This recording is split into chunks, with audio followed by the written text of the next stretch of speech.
Raising funds for your SME can indeed be challenging, and it gets worse in an environment where the real sector gets little or no support from the financial sector. Today on the interview segment, we'll find out how to raise funds for your tech startup or any other business idea for that matter. Our tech tip today will share insights on why we need some sort of regulation as the Internet of Things become more of a reality. And finally, our mobile app of the week ensures you never forget the milk. My name is Chukwemeka Agbata, and this is Tech Trends.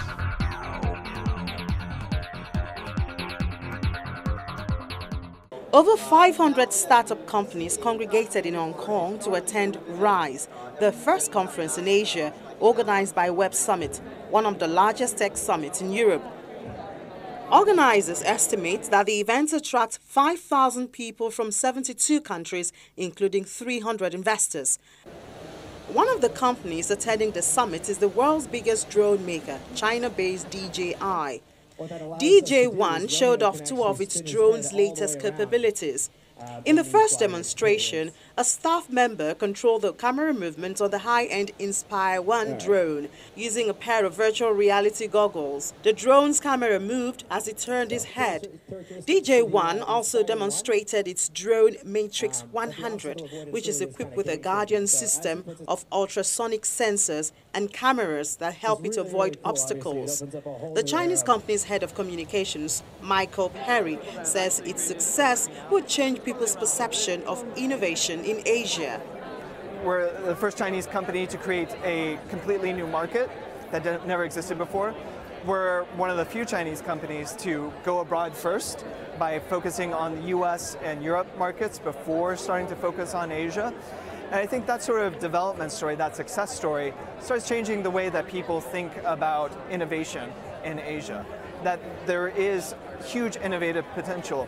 You know, you have a huge talent base of engineers, and you also have manufacturing capabilities right here. And that allows people to iterate a lot faster and come up with really unique and novel solutions.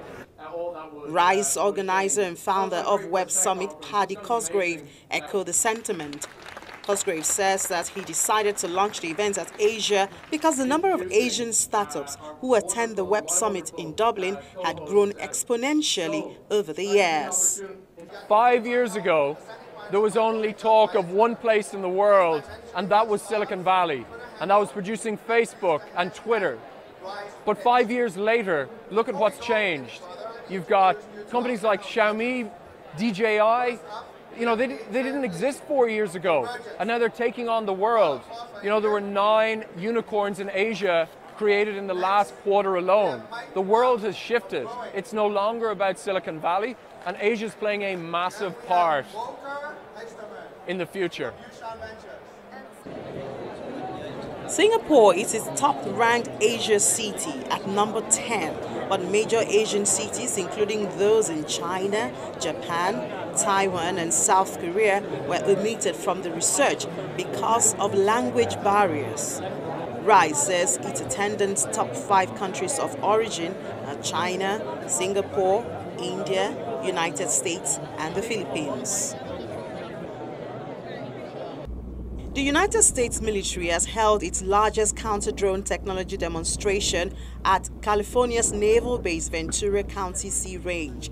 The exercise, dubbed Black Dart, involved approximately 1,000 people and more than 55 systems.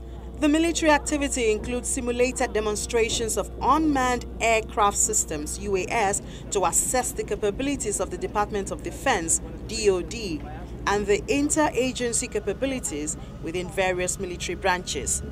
Again, Black Dart is DoD's largest and, to my knowledge, only joint counter-UAS technology demonstration. So our mission here is to assess DoD's interagency and industries counter-UAS capabilities across the joint engagement sequence. So that includes surveillance, detection, tracking, identification, and ultimately negation of counter-UAS threats.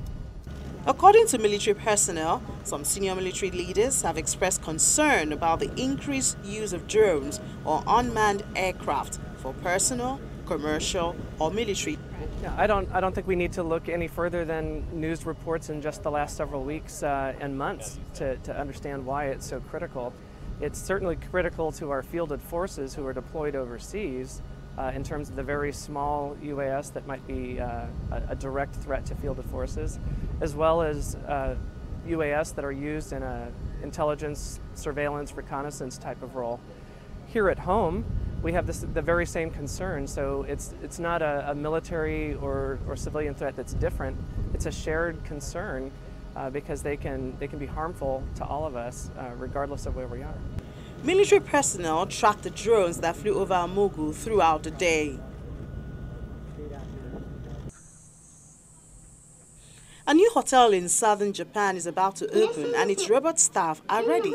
There's one at the reception to welcome and check guests in, another to carry bags and operate a locker room. Henna Hotel, which translates to Weird Hotel, a dinosaur robot, greets those who go out to the concierge counter. Welcome to the Henna Hotel. If you want to check in, please press 1.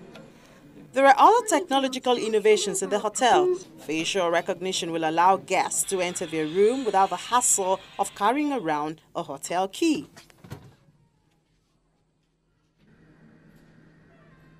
Inside the room itself, an interactive tulip-shaped robot responds to guests' command to set alarms or adjust the light.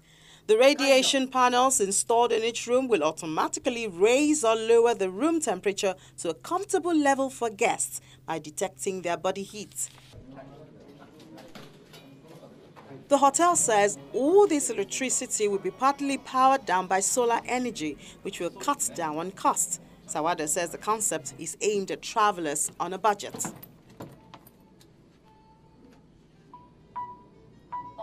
The company also runs on the Hugh 10 Bosch theme park, where the hotel is located.